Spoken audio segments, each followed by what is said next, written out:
Hey y'all, and welcome back to the Kiva After Show. Y'all, I had such a great time doing that broadcast a while ago and talking about financial abuse. It's so important that we really step up in this season and be the men and women of God that He has called us to be.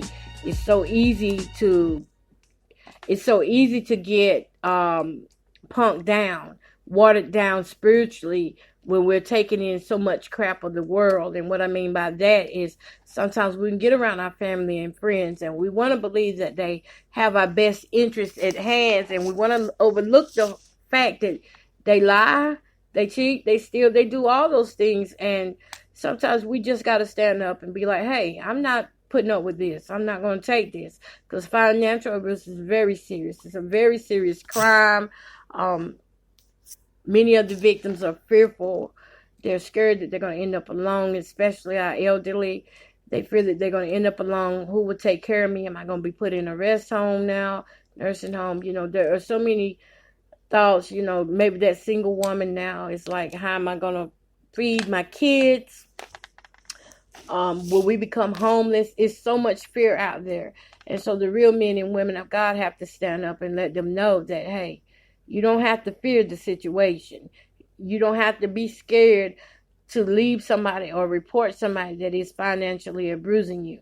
There are laws in place that are here to protect the men and women of this country, and we need to start using them more, you know, and getting some of these people off the street that is doing this. Because what ends up happening is you have a person who goes through financial abuse and they end up sick. Some of these elderly die with broken hearts because they were financially abused by the very children that they raised.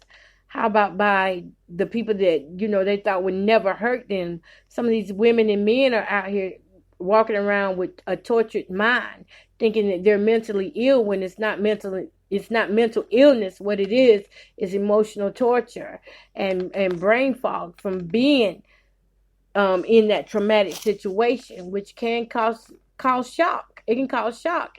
And some do go mentally ill and do not recover from that because of financial abuse. So my goal was tonight was just to present it out there, give some scenarios of what's going on in the real world, and not just, you know, be textbook, but, you know, give the, you know, let people know that this is a crime and it is real and it's still happening. And I think, too, one of the reasons why we overlook financial abuse and why it is a silent killer is because we never heard people back in the old days talking about this. You know, somebody took something, you just call it for what it is, stealing. They stole something. You know, we didn't hear big terms like financial abuse. You're a stealer. You're stealing, and, you know, you might get your butt whipped, or, you know, somebody might jump on you for taking somebody else's stuff or possessions. But we never got to the depthness of it, of what it causes. And it does cause sickness. It does cause emotional torture. So I hope that what I released tonight from God, that it falls down not on deaf ears, but it gives some woman the strength and courage to stand up and start taking back her life, taking back her rights, start getting financially free, getting her financial freedom back and recovery, so that she can be the woman of God that He has called her to be, that she will not be fearful, but she will be courageous and not let, you know, these fears hold her back from her future. God has a future for us, and we have to be willing to stand up and go get it. We have to be willing to let the childish side of us die down so we can speak up and be the godly person that He wants us to be. And if you know someone that is going through any type of financial abuse, or, you know, I'm looking for my notes. If they're going through any type of financial abuse or domestic violence, they can always call the National Domestic Violence Hotline, which is 1-800-799-7233. Again, that number is 1-800-799-7233.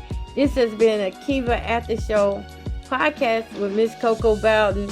And until next time, y'all stand up and fight for your rights.